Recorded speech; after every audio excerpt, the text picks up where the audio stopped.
रूस यूक्रेन युद्ध की वजह से सबसे ज्यादा फायदा मिडिल ईस्ट में ईरान को हुआ है, क्योंकि यूक्रेन युद्ध की वजह से ईरान और पुतिन की दोस्ती और ज्यादा मजबूत हुई है और ईरान पुतिन के खेमे वाले दोस्तों के और करीब गया है।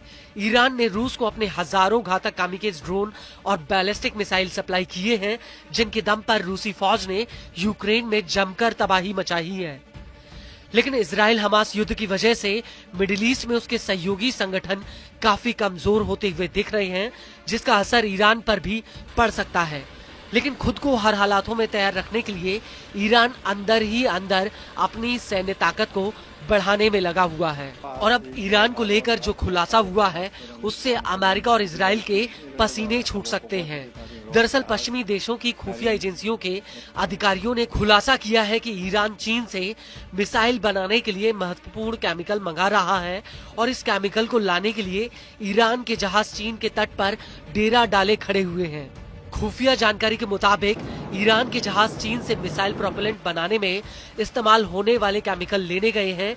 ईरानी झंडे वाले गोलबोन और जायरन जहाज चीन से 1000 टन से ज्यादा सोडियम परक्लोरेट ला सकते हैं, जिसका इस्तेमाल अमोनियम परक्लोरेट बनाने में होता है। यह केमिकल मिसाइलों के ठोस प्रोपेलेंट बनाने में इस्तेमाल होता है। पश्चिमी देशों के इंटेलिजेंस अधिकारियों का कहना है कि सोडियम परक्लोरेट से 960 टन अमोनियम परक्लोरेट बनाया जा सकता है, जो ठोस ईंधन मिसाइलों के लिए 70% प्रोपेलेंट बनाता है और इतनी ही मात्रा में अमोनियम परक्लोरेट 1300 टन प्रोपेलेंट बना सकता है, जो तकरीबन 260 मध्यम दूरी वाली ईरानी मिसाइलों जैसे खैबर शेकान या हज कासिम मिसाइल के लिए काफी है। इस सब के बीच आपको ये भी बता दें कि अमोनियम परक्लोरेट उन केमिकलों में से एक है जिस पर मिसाइल टेक्नोलॉजी रिजीम का नियंत्रण है। यह एक अंतर्राष्ट्रीय संस्था है। इंटेलिजेंस अधिकारियों का कहना है कि ईरान से ये chemical Islamic revolutionary guard corps को भेजे जाएंगे, जो ईरानी सेना की एलीट विंग है। अधिकारियों के मुताबिक 34 से 20 फीट केमिकल से भरे कंटेनर्स गोलबेन जहाज पर लादे गए हैं, जो चीनी आइसलैंड डायशान से रवाना हुआ है। वहीं जायरन 22 केमिकल वाले कंटेनर्स लेकर फरवरी की शुरुआत में चीन से रवाना हो सकता है। खास बात यह है कि ये दोनों ही जहाज ईरानी कंपनियों के हैं, जो चीन से 3 हफ्ते का नॉन स्टॉप सफर करके ईरान पहुंचेंगे। इंटेलिजेंस अधिकारियों के मुताबिक गोलबेन जहाज में केमिकल वाले कंटेनर टाइचिंग बंदरगाह पर लादे गए हैं, जो शंघाई के उत्तर में है। यह जहाज ईरान के बांदर अब्बास बंदरगाह पर रुकेगा, जो ईरान का फारस की खाड़ी में दक्षिणी पोर्ट है।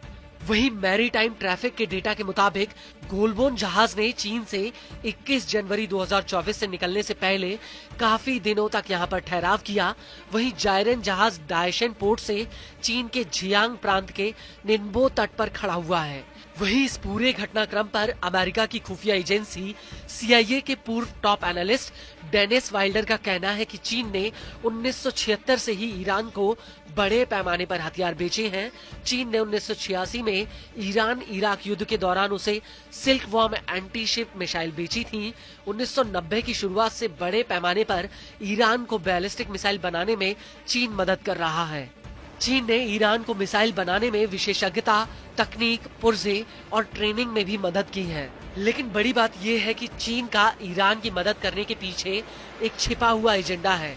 दरअसल चीन ईरान के जरिए रूस की यूक्रेन में मदद कर रहा है, क्योंकि केमिकल या हथियार वो ईरान को भेजेगा, ईरान उन केमिकल से हथियार बनाकर रूस को भेजेगा।